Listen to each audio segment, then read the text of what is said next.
భారతదేశంలో ఏ నాయకుడు చేయనటువంటి విధంగా పేద వర్గాల పట్ల బహుజనుల పట్ల అతను తీసుకొచ్చిన సంక్షేమ కార్యక్రమాలు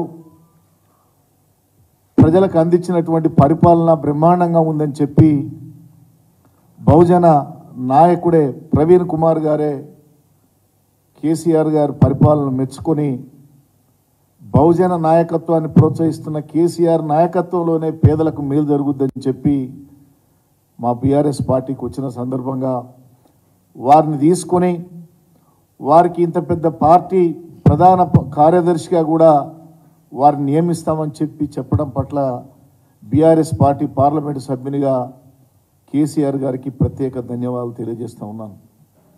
ముఖ్యంగా మొదటి నుంచి కూడా తెలంగాణ వచ్చిన తర్వాతనే అటు ఎస్సీలకు కానీ బలహీన వర్గాలకు కానీ పేద వర్గాలకు కానీ ఉన్నత వర్గాల్లో ఉన్నటువంటి పేదలకు కానీ మేలు జరిగిందని ఈ సందర్భంగా మీకు మనవి చేస్తూ ఉన్నాం.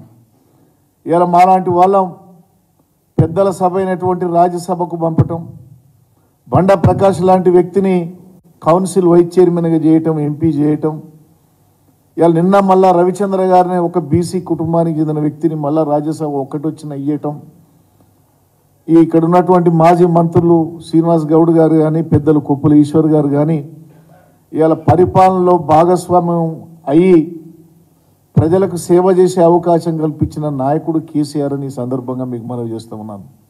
అందుకనే గత తెలంగాణ కేసీఆర్ పరిపాలనను ఈ 100 రోజుల కాంగ్రెస్ పరిపాలనను ప్రజలు చూస్తున్నారు. ఆచరణ సాధ్యంగానే హామీలు ఇచ్చినటువంటి కాంగ్రెస్ పార్టీ రేవంత్ రెడ్డి గారి పరిపాలనను చూస్తున్నాం.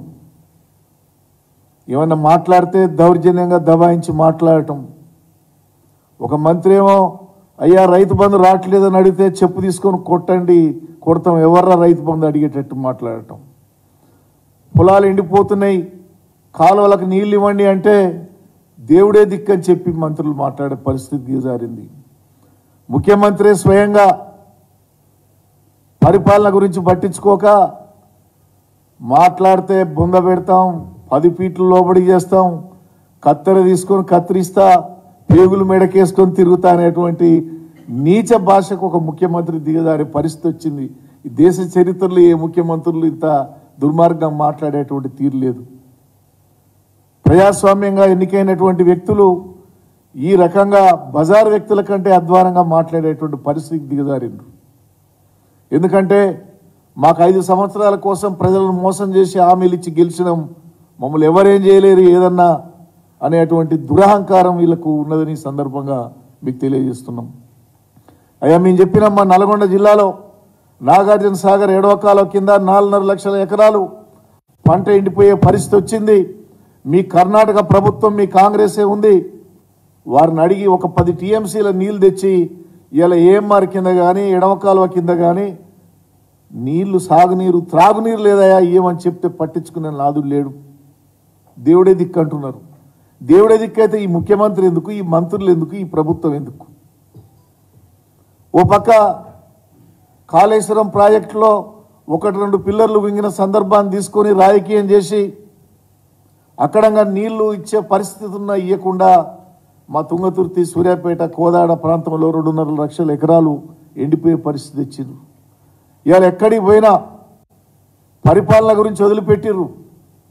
పదవుల కోసం లేకపోతే పార్లమెంట్ ఎన్నికల్లో ఏం చేయాలి, నామినేటెడ్ పదవులు ఎట్లా తెచ్చుకోవాలి, ఢిల్లీకి సలాములు కొట్టి గులాములం అయ్యి ముడుపులు ఎట్లా చెల్లించాలనేటువంటి పనులనే కాంగ్రెస్ నాయకులు ఉండు తప్ప తెలంగాణ ప్రజలను పట్టించుకునే పాపన పోలేదని ఈ సందర్భంగా మీకు మనవి చేస్తున్నాం. నిజమే కేసీఆర్ గారు అన్నది, ప్రజలను మోసం చేసేది ఇవాళ కాంగ్రెస్ పార్టీ నాయకులు.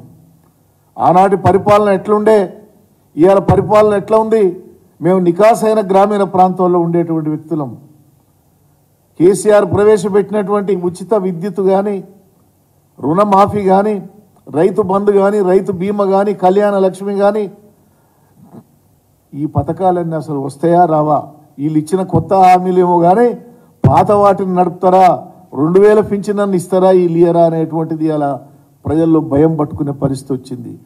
తప్పు చేశాం, గ్రహపాటో పొరపాటో కాంగ్రెస్ పార్టీకి ఓటేసి గెలిపించినందుకు ఇలా శిక్ష అనుభవించే పరిస్థితి ఇస్తున్నారని చెప్పి ఇలా ప్రజలు బాధపడుతున్నారు.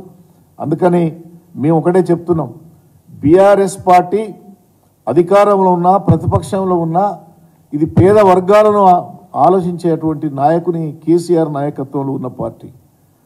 ఇలా హైదరాబాద్ కానీ తెలంగాణ కానీ భారతదేశానికే రోల్ మోడల్ పరిపాలన ఇచ్చిన నాయకుడు కేసీఆర్.